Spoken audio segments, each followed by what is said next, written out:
Hey everyone, welcome to Gadgets with Gurman. I'm here live in New York, and coming up is the holidays, Christmas, Hanukkah, whatever you celebrate. And one of the hottest gifts this holiday season are going to be smart speakers. So I thought it would be a great idea to compare 4 of the best smart speakers, 4 of the most talked about smart speakers on the market right now. And you can see in front of me, I have some of the latest Echoes and some of the latest speakers from other companies like Microsoft and Sonos. This is the Cortana INVOKE speaker from Microsoft. They worked with Harman Kardon on the audio quality and speakers for this one. The Sonos one, it's a smart speaker from Sonos. It's their first one. They're a little late to the game here, but it really is not disappointed. It sort of was worth the wait. Get into that. And then the new Echoes, we have they call this the new Echo, Amazon does, but I'm going to just call it the Echo 2 because it's really a true successor to the original Echo.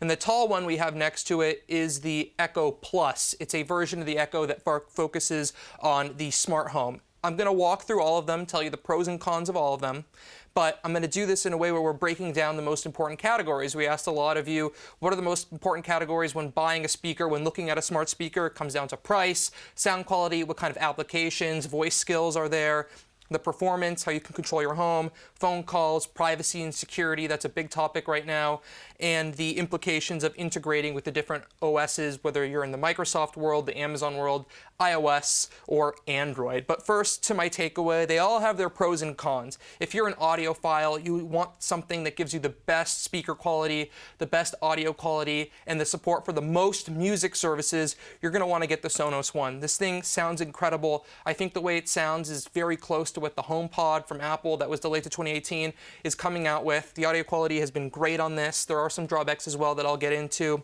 Overall, your best bet is probably the Echo 2. It's the cheapest one of the bunch, and it integrates well with lots of music services. You can stream from Bluetooth for it. It has really great, and we're going to demo this, Alexa calling functionality where you're able to actually make phone calls.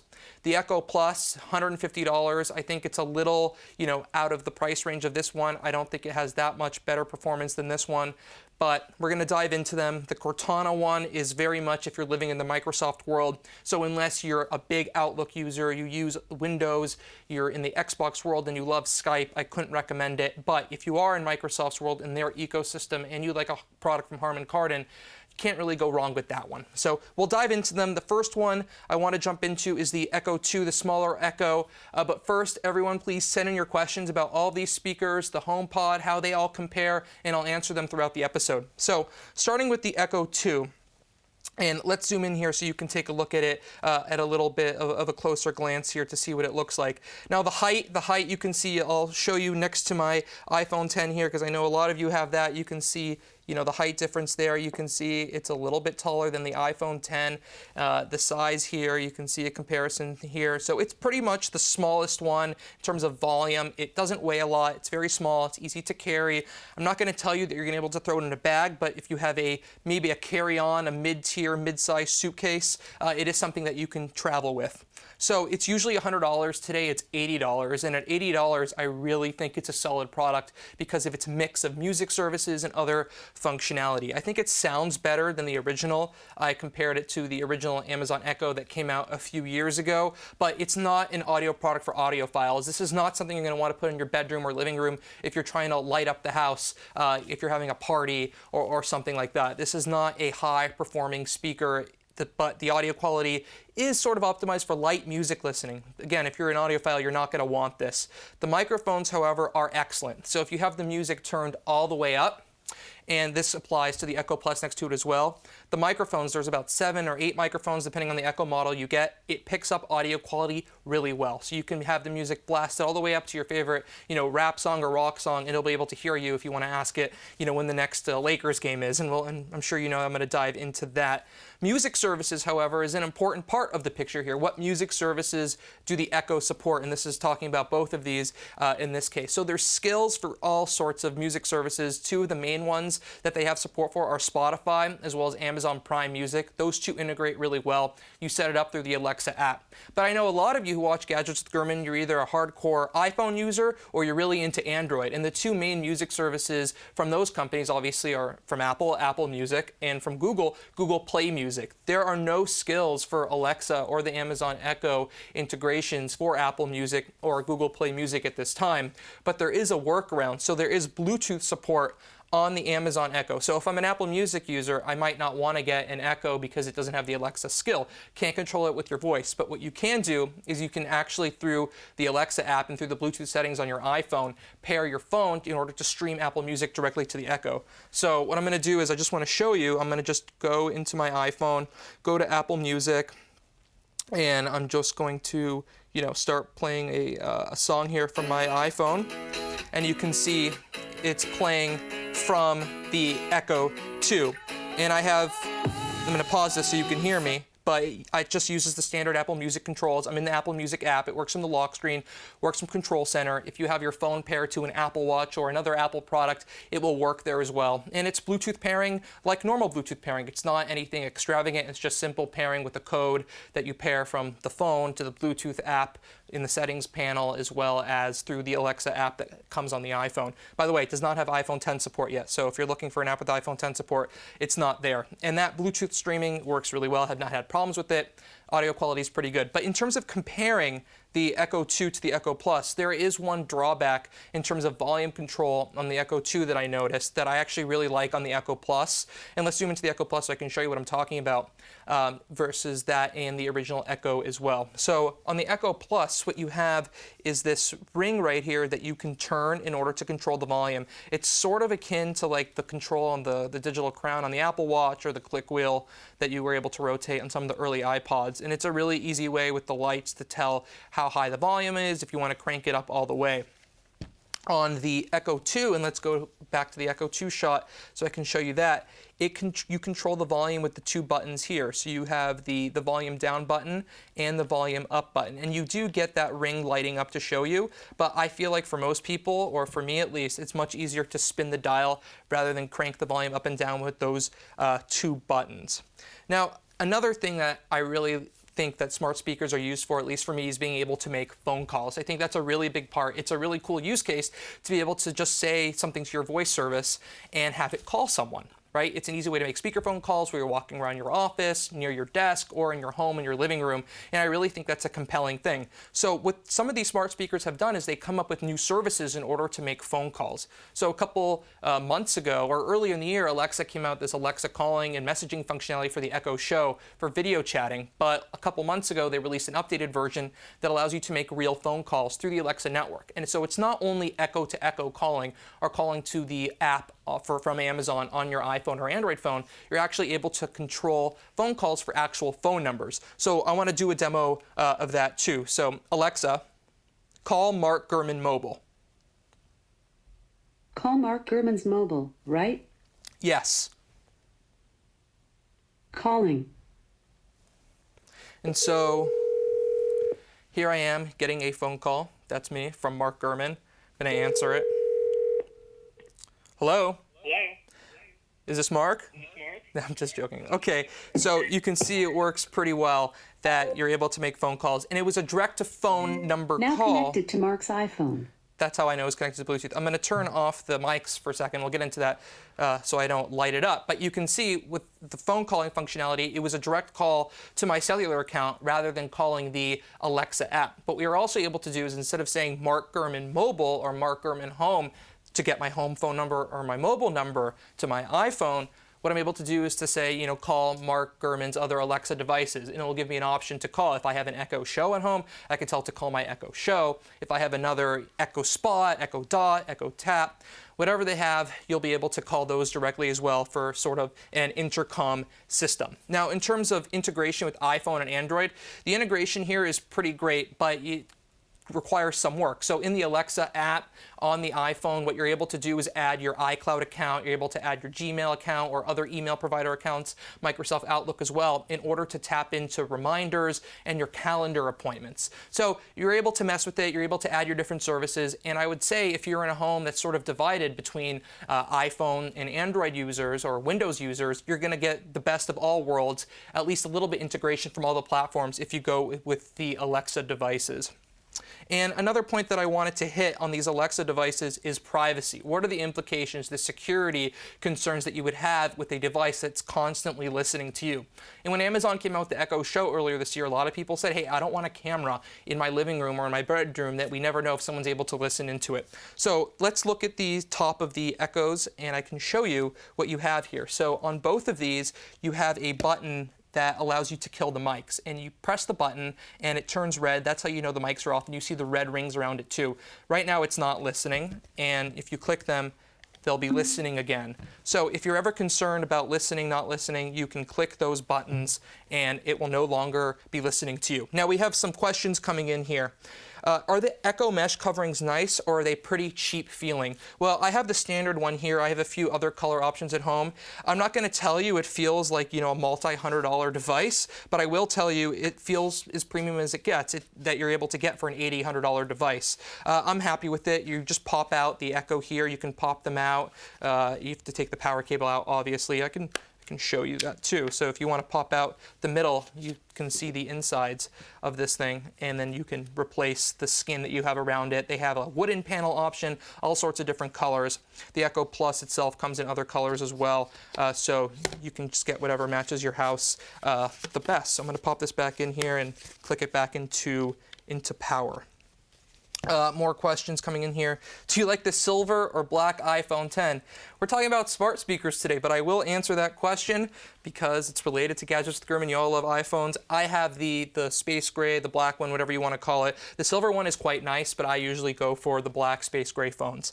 Why would anyone want to spend twice the price of one of these for an Apple HomePod when it's not even a stereo speaker? Yeah, that's a good point, and I'm going to address that now, but obviously we'll address that in a little bit more detail when we actually get the HomePod, whenever that is in early 2018. So it's not stereo. The HomePod is $350, and we had a story about this. It doesn't have a great app ecosystem, whereas the Echoes here, there's thousands and thousands of apps and games. You can order things. The HomePod is basically a very limited version of Siri, and it can only tap into a few types of applications. The audio quality, according to everyone who's tested it, sounds really good. But at $350, that's still quite a bit more, $150 more than the Sonos, which has really nice integration with the iPhone in the first place and other platforms. So we'll dive more into the HomePod when we do get one in our hands. But the point is, in order to get full stereo sound, you need two HomePods, which would be $700. And really, you have to ask yourself, do you want to spend $700 on HomePods when you can spend $80 on this and get a far superior voice service with more applications and more integrations with what you already have in your existing technology ecosystem? So those are the Echoes. My overall opinion on these is if you really need home control, you want a built-in Home Hub. And let me step back for a second. The Home Hub is a technology that usually you have to buy a separate module for, like a SmartThings, a Samsung. All other companies sell this too, allow you to control your lights. It's basically a sort of a router-like device that connects your lights, your switches, your garage door locks, your doorbells to these home devices. That can cost you between $50 and $100 depending on what type you get.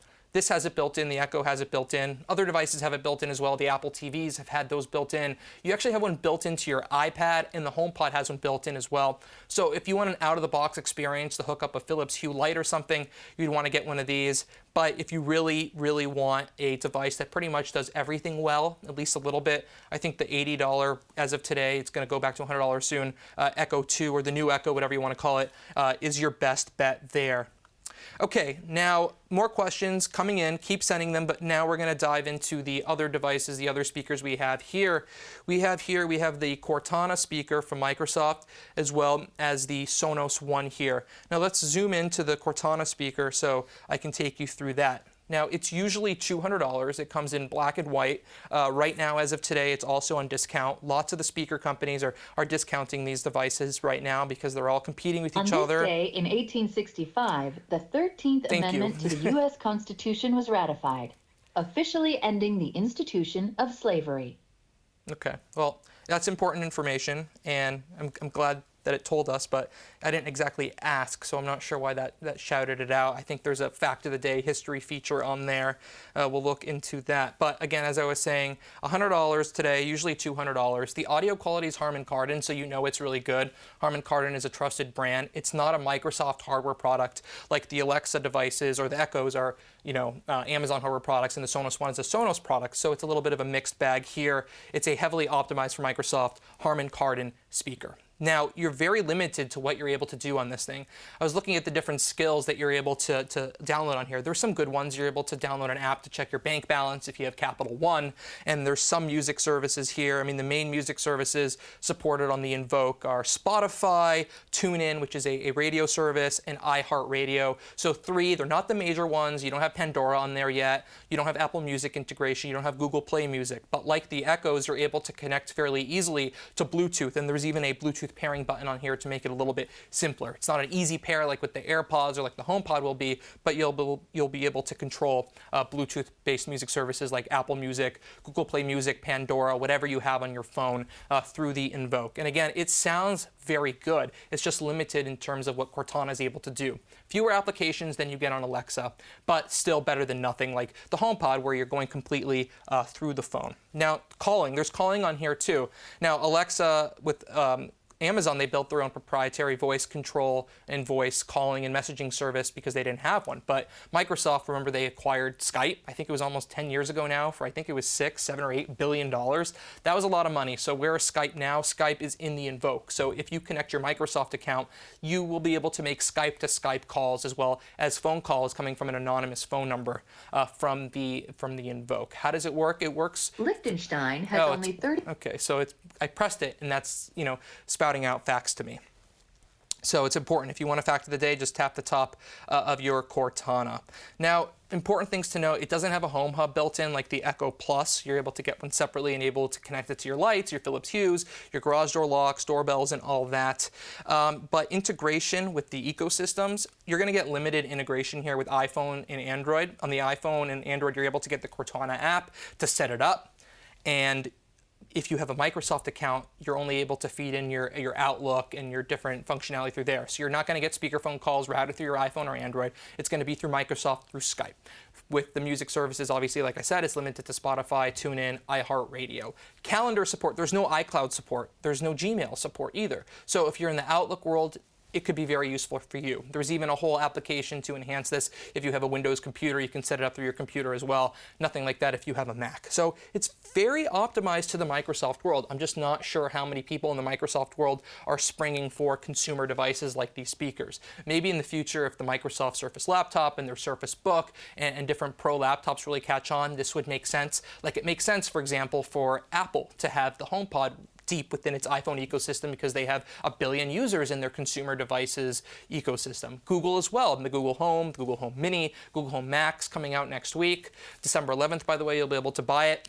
You have an entire ecosystem, so it makes sense. For Microsoft, it doesn't really make sense to inject a speaker into their limited user base of consumer devices. But for you, if you're in the Microsoft world, it's here. It's $100, usually $200. And speaking of $200 devices, let's jump into the Sonos One. And before I start talking about the Sonos One, please send in your questions. We'll answer all of them coming in about the smart speakers. Lots coming in already, and we'll get to those in a minute. The Sonos One, and let's zoom into this so I can show you.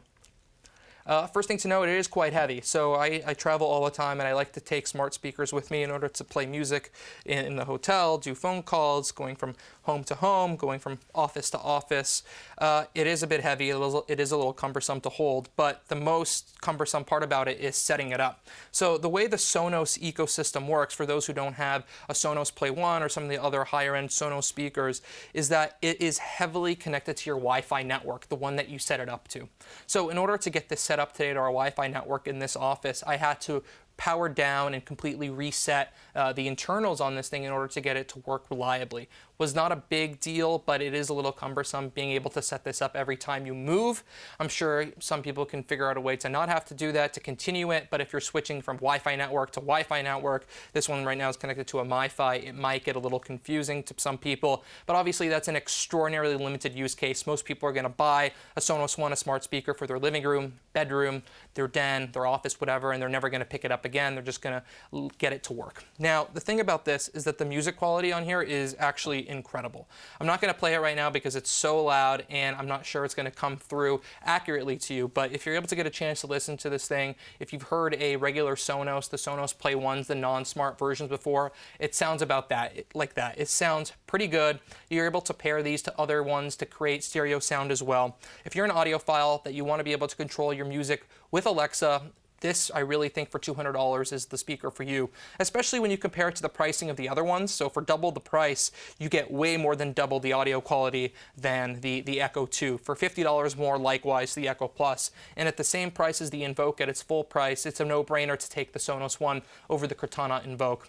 The really cool thing about this one is that it's the only smart speaker where you see the manufacturer really pushing hard the ability to fit into every ecosystem. So let me give you an example. Right now, out of the box, it ships with Alexa. So you're able to use all the Alexa skills, the Alexa app, you go into the Amazon ecosystem. There are a few holdout features that I'll get into in a minute.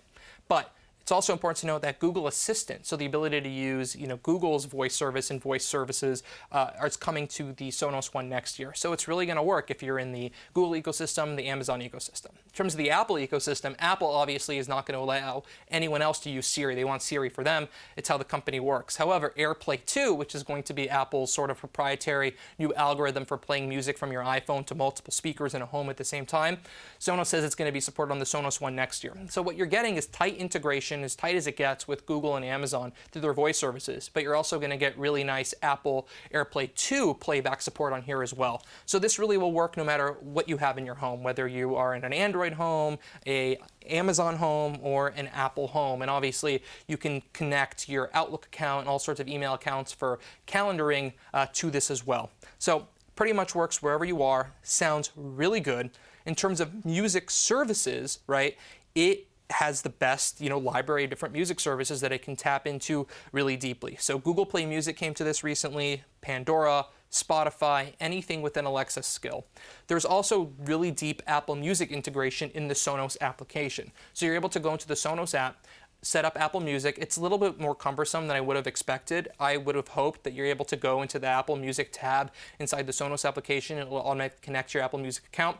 But you actually have to put your Apple ID, iTunes password in again in order to set it up. You have to confirm that it's you. It's just a few extra steps, minor things, but I thought it would be a little bit simpler. Once you're in the Sonos app, it does take a little bit of time to actually figure out the Apple Music interface because it is slightly different than the one that you have on the regular Apple Music application. What would have been ideal is deeper integration with Sonos, given they do have this Apple Music partnership, into the Apple Music application on the iPhone. So what I would have liked is be able to go into the Apple Music application on the bottom bar where you choose to stream the music to your AirPods, obviously when the HomePod comes out and your other speakers, your car and your home, you'll be able to have a Sonos button there. But no, that's not how it works. When the AirPlay 2 update comes out later next year, or actually they haven't said when next year, that will likely solve that. But it's a little bit interesting to me that the support from playing directly from the Apple Music application wasn't there. Another drawback on Apple Music integration with the speaker is that there is no, skill, right? There's no Alexa skill. If you want to be able to control something with your voice, there has to be an Alexa skill for it. There's an Alexa skill for Pandora, for Spotify, for iHeartRadio, all the music services, but Apple Music is not one of them. So Apple Music support on the Sonos, you're not going to be able to control with your voice. It is very limited to what you're able to do from the Sonos application on the iPhone itself. Now, last thing I want to talk about are the privacy implications of the Sonos. Basically, it comes down, are you using the Google Assistant version? Are you using the Alexa version? You'll be able to switch between the two on your phone. There is a little touch button on top in order to kill the mics like there is on the Echoes themselves. So overall, I think that the best sounding speaker, the one with the most integration with music services, is definitely the Sonos one. For $200, comes in white or black. I think it's going to be a really nice under the tree gift for someone who's a real audiophile who wants to smarten up their their ecosystem. For someone who wants a speaker that does everything well, it's not the best at audio quality, but it has a lot of music services. It can make calls. It can integrate with home appliances if you have an external home hub. Overall, the best set of applications. The Amazon Echo 2, the new Echo, is the best you can get on the market, especially right now at that $80 price, and even $100 is not too bad. But there's going to be more speakers coming out soon. The Google Home Max next week, and then the HomePod in early 2018, and we'll be sure to check those out and feature them and let you know what we think when those come out. So thanks for watching. If you have any other questions on these devices, feel free to tweet them at me and I'll tweet back at you, and stay tuned next week. Thanks.